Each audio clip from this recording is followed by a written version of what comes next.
अस्सलाम वालेकुम dear students, मैं ज़फ़र ख़ान आपको विजुअल प्रोग्रामिंग के एक और ट्यूटोरियल में खुशामदीद कहता हूँ।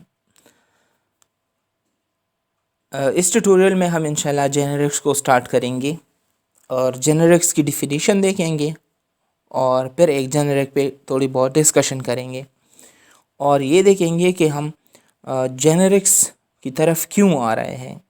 यानी अगर हमें कलेक्शंस अवेलेबल हैं तो जेनेरिक्स हमें क्या फ़ायदा दे रहा है। ठीक है जी। तो अगर आप इस चैनल पे नए हैं तो काइंडली इस चैनल को सब्सक्राइब करें, वीडियो को लाइक शेयर और कमेंट करें। तो आज हम इंशाल्लाह पढ़ेंगे जेनेरिक्स। तो सबसे पहले ये देखेंगे कि हम जेनेरिक्स की तरफ क्यों आ रहे हैं। कलेक्शंस की प्राइमरी जो लिमिटेशंस थी वो ये थी कि आप उसमें किसी भी डेटा टाइप को वहाँ पे स्टोर कर सकते नहीं। बेसिकली वहाँ पे वो रेफरेंस टाइप या ऑब्जेक्ट को स्टोर कर रहा था।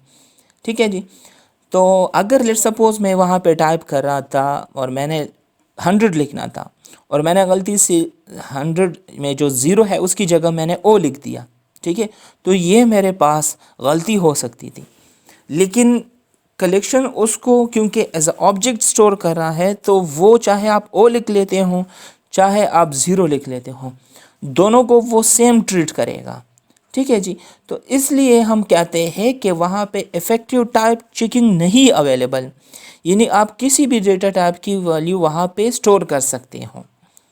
ठीक है, तो ये उसमें एक लिमिटेशंस थी। तो अगर आप कोई भी डेटा टाइप वहाँ पे स्टोर करते हो तो सारे जितने भी वहाँ पे वैल्यूज़ आप स्टोर करेंगे वो सारे के सारे एज ऑब्जेक्ट स्टोर किए जाएंगे। ठीक है जी। कोई डेटा टाइप वहाँ पे होगा लेकिन एज अ ऑब्जेक्ट होगा, इसलिए हम इसको रेफरेंस टाइप बोलते हैं। अच्छा, नेक्स्ट हम ज़रा देखते अगर आप, तो मैंने यहाँ पे एक लिस्ट दिया है फॉर एग्जांपल ए लिस्ट के नाम से और उसको मैंने एक डॉट ऐड यानी 30 मैंने वहाँ पे ऐड किया है। ठीक है, और फिर मैंने आप वहाँ पे देखिए कि उसमें मैंने हेलो जो है वो ऐड किया है। तो ये किसी भी डेटा टाइप को एज ऑब्जेक्ट जो है वो स्टोर करेगा क्योंकि वो ऑब्जेक्ट या रेफरेंस स्टोर कर रहा है। तो टाइप सेफ नहीं है। ठीक है, इसको हम टाइप सेफ नहीं बोलते। जो दूसरा हमारे पास है यानी जेनेरिक हमारे पास है वो टाइप सेफ है। यानी ये है कि वो आपके टाइप को चेक करेगा। अगर आपने वहाँ पे इंटीजर लिखा है तो वो इंटीजर को स्टोर करेगा, वो न्यूमेरिक वैल्यू को स्टोर करेगा, वो किसी कैरेक्टर को स्टोर नहीं करेगा। अगर आपने कैरेक्टर लिखा है तो वो आपको गलती एरर देगा, आपको कहेगा कि आपने गलती की है यहाँ पे। ठीक है, कंपाइल टाइम एरर। अच्छा, तो दूसरा लिमिटेशन कलेक्शन का ये है कि क्योंकि कलेक्शन बॉक्सिंग और अनबॉक्सिंग करता है तो इसलिए ये स्लो है कलेक्शन। यानी बॉक्सिंग और अनबॉक्सिंग क्या चीज़ है यहाँ पे ज़रा आप देखें। तो बॉक्सिंग एक मैकेनिज़्म है जिसमें आप किसी डेटा टाइप को किसी दूसरे रेफरेंस टाइप में आप कन्वर्ट करते हो। फॉर एग्ज़ाम्पल यहाँ पे आप देखिए मैंने इंटीजर लिया है 100। ठीक है, अगर मैं इसको ऑब्जेक्ट में कन्वर्ट करूँगा तो मैं क्या करूँगा, जस्ट लिखूँगा ऑब्जेक्ट यानी उसका टाइप लिख दूँगा कि ये ऑब्जेक्ट है। ठीक है, और जे को मैंने वो वैल्यू असाइन कर दी। अब आप देखिए तो यहाँ पे हो क्या रहा है, मैंने उस 100 को जो इंटीजर वैल्यू थी उसको ऑब्जेक्ट में कन्वर्ट कर दिया। ठीक है जी। तो ये जो आप किसी एक्सप्लिसिट डेटा टाइप को या किसी वैल्यू को आप किसी रेफरेंस में कन्वर्ट कर रहे हो, यानी आप किसी डेटा टाइप की वैल्यू को आप किसी ऑब्जेक्ट में कन्वर्ट कर रहे हो, तो इसको हम बॉक्सिंग कहते हैं। ठीक है, तो इसमें कुछ टाइम लगेगा। ठीक है ना, तो इस वजह से भी स्लो है। और अनबॉक्सिंग क्या है, तो अनबॉक्सिंग बेसिकली तो वो इसका बिल्कुल अपोजिट है। तो अनबॉक्सिंग में अगर आप देखें तो वो अगेन कन्वर्ट कर रहा है आपकी उसी वैल्यू को जो आपके पास ऑब्जेक्ट है किसी स्पेसिफिक डेटा टाइप में। फॉर एग्जांपल अब आप देखें मैंने वही जे लिया है जो कि ऑब्जेक्ट है, उस ऑब्जेक्ट को मैं इंटीजर में कन्वर्ट करके के में स्टोर कर रहा हूँ। ठीक है, तो अब आप देखिए मैंने पहले क्या किया, उसको कन्वर्ट किया ऑब्जेक्ट में और अब मैं क्या कर रहा हूँ, उसको मैं कन्वर्ट कर रहा हूँ अगेन इंटीजर में। तो ये अगेन आप इंटीजर में जो कन्वर्ट कर रहे हो ये अनबॉक्सिंग है। तो जब भी आप कलेक्शन यूज़ करते हो तो कलेक्शन में बॉक्सिंग और अनबॉक्सिंग होती है, तो इस वजह से आपका जो कलेक्शन है वो स्लो है। जबकि जेनेरिक्स में हमारे पास ऐसा नहीं है, क्योंकि आप वहाँ पे बताते हो कि हमने इसी डेटा टाइप को वहाँ पे स्टोर करना है। और ये मैं आपको बता दूं कि हमारे पास ये एरे की जो है वो एक एडवांटेज थी कि आप उसमें किसी स्पेसिफिक डेटा टाइप को स्टोर कर सकते हैं। तो हमने उस एरे की, या जो क्लासिक एरे होती है उसकी, हमने ये एडवांटेज उठा के जेनेरिक में डाल दी। अब ये क्या है, एरे की तरह भी काम कर रहा है, यानी एक स्पेसिफिक डेटा टाइप भी ले रहा है, ठीक है, हर एक नहीं लेगा, एक स्पेसिफिक डेटा टाइप लेगा। और इसी तरह ये क्या करेगा, ये ग्रो भी करेगा, डायनामिक एरे की तरह भी काम कर रहा है, ठीक है। तो ये जेनेरिक है हमारे पास। नेक्स्ट हम देखते हैं। तो अभी मैंने थोड़ी देर पहले आपको बताया कि जो है वो कलेक्शंस टाइप सेफ नहीं है, तो जेनेरिक टाइप सेफ है, तो इस वजह से हम इनको स्ट्रांगली टाइप्ड भी कहते हैं। नेक्स्ट पे चलते हैं। तो जेनेरिक क्लास को अगर आपने डिफाइन करना है तो आप इसमें से कुछ भी कर सकते हैं, फॉर एग्जांपल, ठीक है। तो अगर आपने उनको कलेक्शन से डिफ्रेंशिएट करना है तो आपने क्या करना होगा, आपने उससे पहले आपने यहाँ पे जो है वो ये एंगल ब्रैकेट में टी लिखना होगा, और टी यहाँ पे रिप्रेजेंट कर रहा है उसके टाइप को, ठीक है। क्लास के नेम के बाद आपने एंगल ब्रैकेट में टी लिखना होगा, जिससे हमें पता चलेगा कि ये किसी स्पेसिफिक टाइप की बात कर रहा है। फॉर एग्जांपल यहाँ पे आप देखिए, तो हमने लिखा है टेस्ट क्लास, ये उस क्लास का नाम है, और यहाँ पे लिखा है टी, ठीक है। तो ये टी जो है उसको बता रहा है कि ये किसी स्पेसिफिक डेटा टाइप को लेगा। अब आप देखिए, तो मैंने आपको बताया नेक्स्ट हमारे पास है जेनेरिक्स फास्टर। अब देखिए ये क्यों फास्टर है, तो थोड़ी देर पहले मैंने आपको बताया कि यहाँ पे कलेक्शन में हम बॉक्सिंग और अनबॉक्सिंग करते हैं, जबकि यहाँ पे ऐसा नहीं है। यहाँ पे बॉक्सिंग और अनबॉक्सिंग नहीं होती, यहाँ पे हमेशा उस डेटा टाइप को स्टोर किया जाएगा, ठीक है। अच्छा, अब ये जेनेरिक्स हमारे पास अवेलेबल कहाँ होंगे, तो जेनेरिक्स हमारे पास अवेलेबल होंगे system.collections.generic नेम स्पेस में। कलेक्शन अगर हम यूज़ कर रहे हैं तो वहाँ पे हमने लिखना था system.collections, और अगर हम जेनेरिक यूज़ कर रहे हैं तो हम लिखेंगे system.collections.generic नेम स्पेस। तो इस नेम स्पेस में हमारे पास सारे जेनेरिक्स अवेलेबल होंगे। यहाँ पे इस एक टेबल मैंने दिया है, तो इस टेबल को आप ज़रा देखिए। तो इस टेबल में मैंने सबसे पहले जो है वो डिक्शनरी ली है, ठीक है। डिक्शनरी हम पहले भी पढ़ चुके हैं और आप जानते हैं, ठीक है, यानी कि वो क्या करता है, वो आपके पास एक स्पेसिफिक वैल्यू और की को स्टोर करता है, ठीक है। तो यहाँ पे हमें पता चल रहा है कि टी की यानी एक स्पेसिफिक टाइप की और एक स्पेसिफिक टाइप की वैल्यू, ये आपने वहाँ पे स्टोर करनी है, ठीक है जी। इसी तरह आप लिस्ट में देखें तो अगेन ये एक डायनेमिकली लिस्ट है, ठीक है। तो आप इसमें कुछ वैल्यू स्टोर कर सकते हो, लेकिन वो वैल्यू क्या होगी, इस स्पेसिफिक डेटा टाइप की वैल्यू होगी, ठीक है जी। और इसी तरह अगर आप क्यू देखें तो क्यू में भी आपके पास आप कोई वैल्यू स्टोर कर सकते हो, लेकिन अब ये यहाँ पे ऑब्जेक्ट नहीं होगी, किसी स्पेसिफिक डेटा टाइप की वैल्यू होगी, ठीक है जी। किसी यानी हर किस्म का ऑब्जेक्ट आप उसमें स्टोर नहीं कर सकते। एक स्पेसिफिक डेटा टाइप अगर आपने इंटीजर के लिए किया है तो वो सिर्फ इंटीजर को स्टोर करेगा, और अगर आपने स्ट्रिंग के लिए किया है तो वो सिर्फ स्ट्रिंग को स्टोर कर सकेगा। और अगेन इसी तरह आपके पास स्टैक है, ये टी रिप्रेजेंट कर रहा है कि आप इसमें किसी स्पेसिफिक डेटा टाइप को स्टोर कर रहे हो। तो लिहाजा एंगल ब्रैकेट्स में जो आपने टी लिखा है ये हमें बता रहा है कि ये जेनेरिक्स है, ठीक है, और ये स्ट्रॉन्गली टाइप है, लिहाजा इसमें आपने वही टाइप स्टोर करना है जो आपने डिफ़ाइन किया है क्लास के टाइम पे, ठीक है जी। तो सबसे पहले हमारे पास इस लिस्ट में था या इस टेबल में था डिक्शनरी। तो डिक्शनरी हम किस तरह करते हैं वो ज़रा देखें, और डिक्शनरी क्या चीज़ है। आप देख सकते हैं कि हमें पहले भी पता है कि डिक्शनरी जो है वो कलेक्शन है, ठीक है, की और वैल्यू पेयर का, यानी यहाँ पे आप की भी स्टोर कर सकती है और वैल्यू भी स्टोर कर सकती है, दोनों पेयर में स्टोर होंगे, ठीक है। डिक्शनरी हमारे पास अगर ये जेनरिक है तो ये हमारे पास अवेलेबल होगी system dot collection dot generic name space में।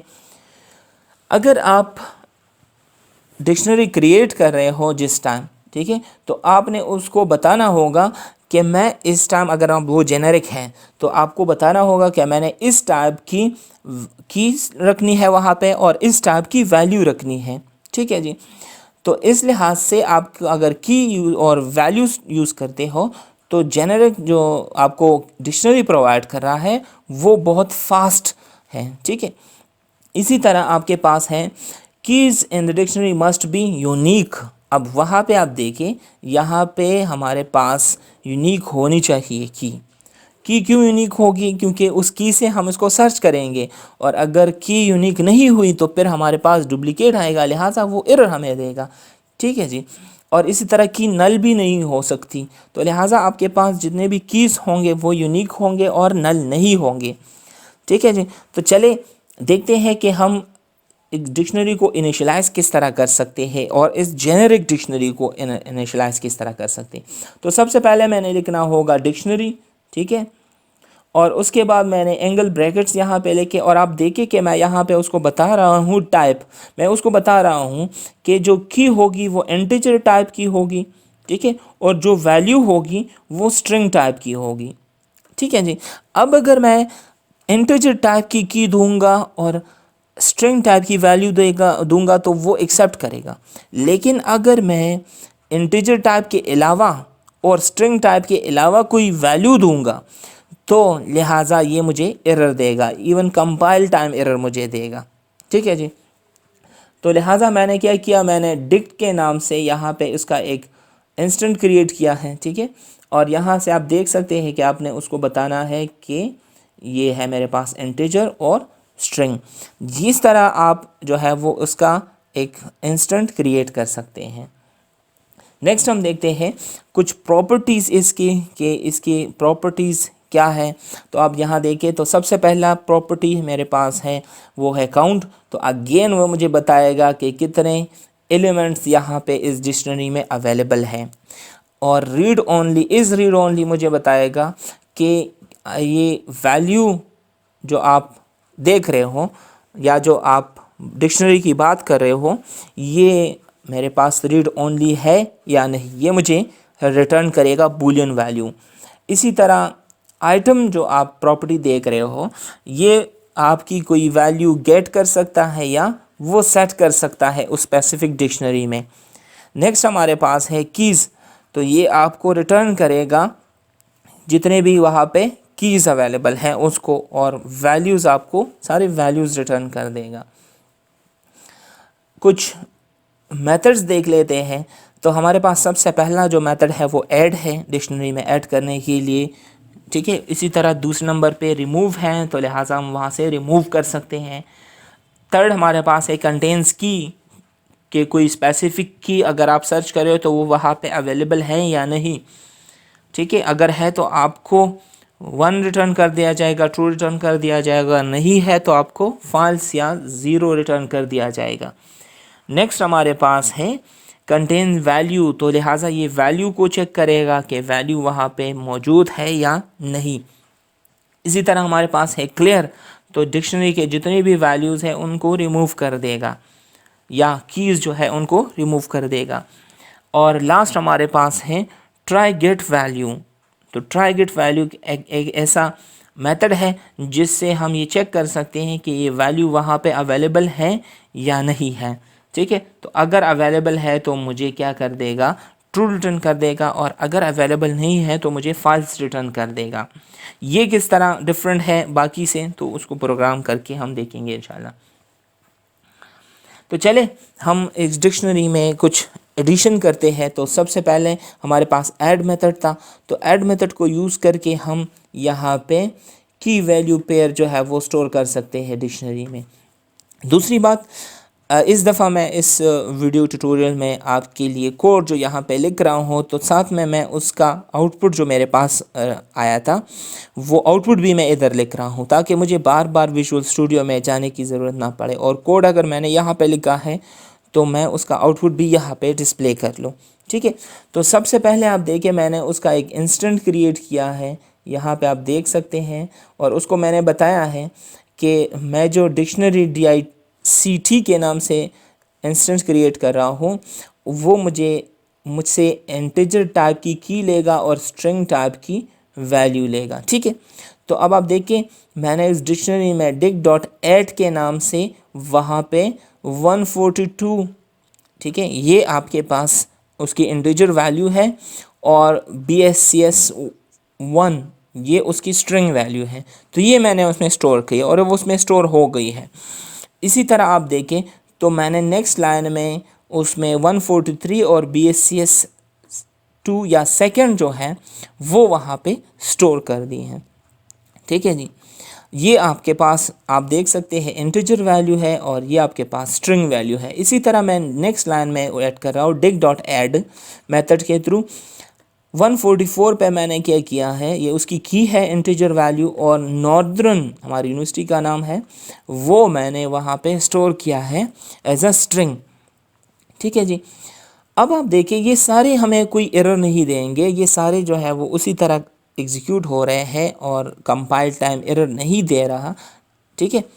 लेकिन लास्ट में अगर आप लोग आ जाएं तो मैंने लिखा है dig.add 145 कामा 146। अब आप देखिए मैंने एक गलती की है, कसदन गलती की है कि मैंने स्ट्रिंग की जगह वहाँ पे स्टोर किया है दोबारा एक इंटीजर वैल्यू, यानी 146 तो इंटीजर वैल्यू है। तो वो मुझे क्या बता रहा है, मुझे बता रहा है कंपाइल टाइम मुझे एरर देगा कि भाई आप क्या कर रहे हो, यहाँ पे आपको स्ट्रिंग स्टोर करना चाहिए ना कि इंटीजर वैल्यू स्टोर करनी चाहिए। तो कंपाइल टाइम पे मुझे एरर दे दिया जाएगा, तो जिससे पता चल रहा है कि अगर मैं उसमें कोई और वैल्यू स्टोर कर रहा हूँ जो मैंने बताई है पहले से कि स्ट्रिंग यहाँ पे होनी चाहिए, तो अगर स्ट्रिंग के अलावा मैं कोई और वैल्यू वहाँ पे रख रहा हूँ तो मुझे बता देगा कि यहाँ पे एरर है, आप स्टोर नहीं कर सकते क्योंकि आपने पहले ही कहा है कि मैं यहाँ पे स्ट्रिंग जो है वो स्टोर करूँगा। नेक्स्ट देखते हैं, अगर हम इसको एक्सेस करना चाहते हैं, ठीक है, तो एक्सेस किस तरह कर सकते हैं वो ज़रा आप देखें। तो या तो हम की वैल्यू पेयर के थ्रू इसको एक्सेस कर सकते हैं, ठीक है, या हम जो है इंडिविजुअल वैल्यू को एक्सेस कर सकते हैं। तो यहाँ पे मैंने आउटपुट भी इसका दिया है। तो अगेन यहाँ पे आप देखें यहाँ तक ये जो 4 लाइंस है मेरे पास ये वही पुराना कोड है। ठीक है। तो फॉर ईच लूप के थ्रू मैं इन सब की वैल्यूज़ को और सब की कीज़ को एक्सेस करना चाहता हूँ।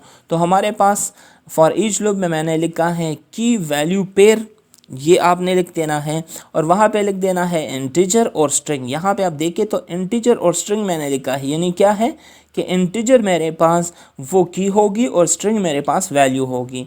आइटम, ठीक है, ये आइटम आपने सर्च करना है किस में, इन ये डिक्शनरी DICT इसमें आपने सर्च करना है।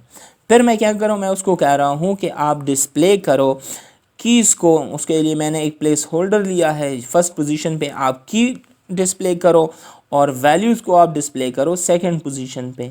ठीक है। कहाँ से, आइटम डॉट की, ठीक है, यहाँ से आप देख सकते हैं आइटम डॉट की से आप की को डिस्प्ले करेंगे और आइटम डॉट वैल्यू से आप उसकी वैल्यू को डिस्प्ले करेंगे, जिसका रिज़ल्ट हमें यहाँ पे नज़र आ रहा है कि की इज़ 142 और वैल्यू जो है वो BSCS फर्स्ट। इसी तरह की 143 और BSCS 2, इसी तरह की 144 और आपके पास वैल्यू जो है वो एक नॉर्दर्न आपके पास मिल रही है। तो ये आपको जो आउटपुट मिल रहा है ये इस फॉर ईच लूप से आपको मिल जाएगा। नेक्स्ट हम किसी इंडिविजुअल वैल्यू को प्रिंट करना चाहते हैं।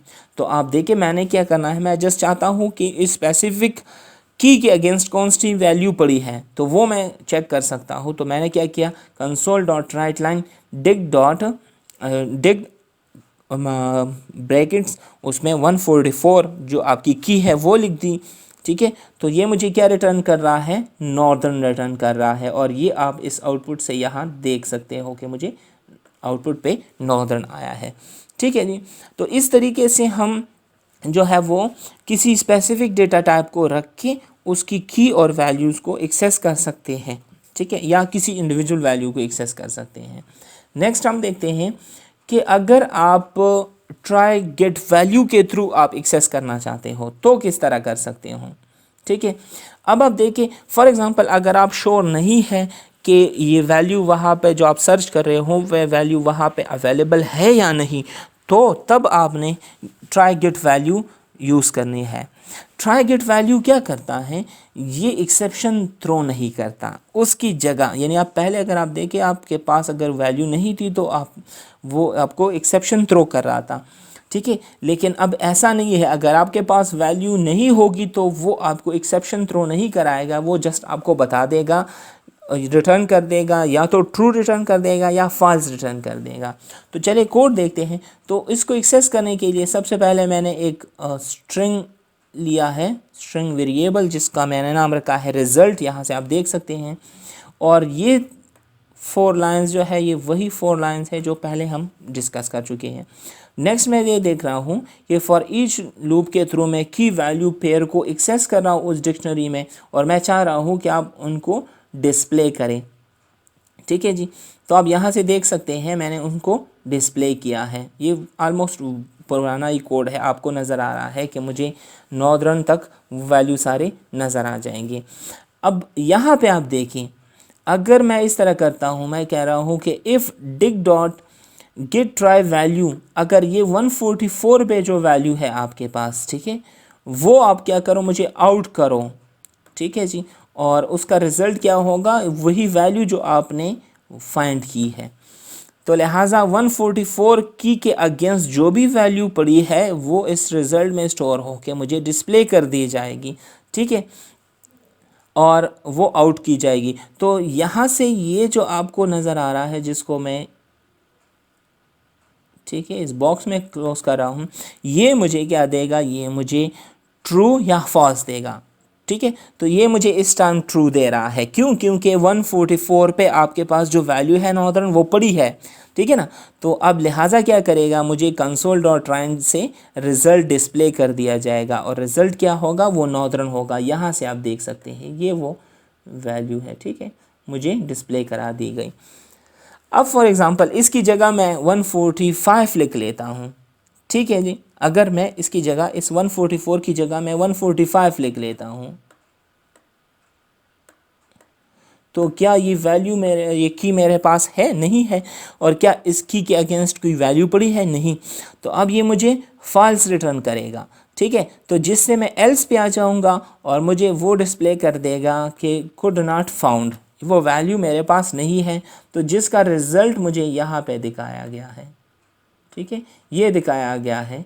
बाकी तो सही काम कर रहा है, लेकिन जस्ट इफ़ काम नहीं किया, एल्स ने काम किया, तो लिहाजा मुझे जो वैल्यू डिस्प्ले करनी थी नॉर्दर्न वो डिस्प्ले नहीं हुई। तो मुझे एल्स पे आने के बाद कुड नॉट फाउंड जो है वो डिस्प्ले करा दिया गया, ठीक है। तो अब आप देखें आपके पास वैल्यू नहीं थी, तो आपने एक्सेप्शंस को थ्रो होने से बचा लिया। आप एक्सेप्शंस जो है आपका वो रेज नहीं हुआ, लिहाजा आप का कोड जो है वो इस तरह एक सेव भी हुआ और आप जो है एक्सेप्शंस आने से बच गए।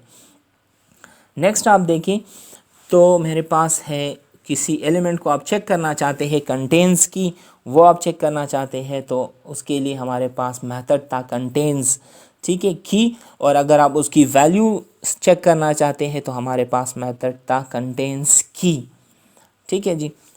तो ऑलमोस्ट ये वही कोड मैंने यहाँ पे लिखा हुआ है, और यहाँ पे मैं लिख लेता हूँ कंसोल डॉट राइट लाइन डिग डॉट कंटेंस की 145। और अब आप देखे थे 145 यहाँ पे अवेलेबल नहीं है, ठीक है ना, यहाँ से लेकर यहाँ तक कोई भी 145 नहीं है। तो लिहाजा ये मुझे क्या रिटर्न कर रहा है, फॉल्स रिटर्न कर रहा है। तो फॉल्स में डिस्प्ले कर लेता हूँ। और अगर इसकी की जगह मैं लिख लेता हूँ कोई वैल्यू, कंटेन्स वैल्यू, और यहाँ पे मैं स्ट्रिंग लिखूँ, लेट सपोज मैं लिखूँ नॉर्दर्न, तो चूंकि नॉर्दर्न यहाँ पे अवेलेबल है तो मुझे ट्रू रिटर्न कर दिया जाएगा। लेकिन अगर मैं इसकी जगह वैल्यू लिखने के बावजूद यहाँ स्ट्रिंग ज़फ़र खान लिख लेता हूँ, चूँकि इस डिक्शनरी में ज़फ़र खान अवेलेबल नहीं है, तो लिहाजा मुझे फॉल्स रिटर्न कर दिया जाएगा। नेक्स्ट देखते हैं, ठीक है। यहाँ से आप देखें मैंने वही चीज़ आपको बता दी, ठीक है। अब आप देखें हम जो है वो रिमूव करना चाहते हैं कि इस डिक्शनरी से कोई वैल्यू रिमूव करे, तो हमारे पास मेथड है रिमूव, ठीक है। तो ये वही कोड है, ठीक है।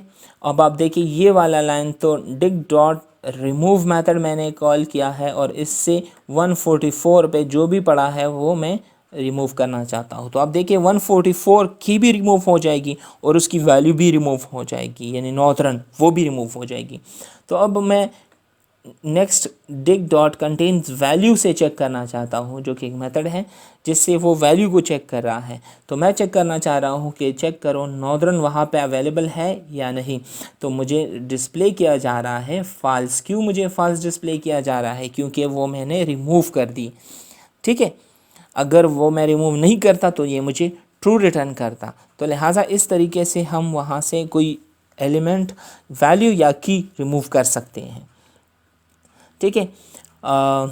इस पे मज़ीद डिस्कशन के लिए मैंने यहाँ पे अगेन लिंक दिया है, ठीक है। इसके थ्रू आप देख सकते हैं कि जेनेरिक्स क्या है, माइक्रोसॉफ्ट का MSDN लिंक यहाँ पे दिया है, जेनेरिक्स क्या है और जेनेरिक्स में हम डिक्शनरीज को किस तरह यूज़ कर सकते हैं, ये यहाँ से आप इस लिंक से देख सकते हैं।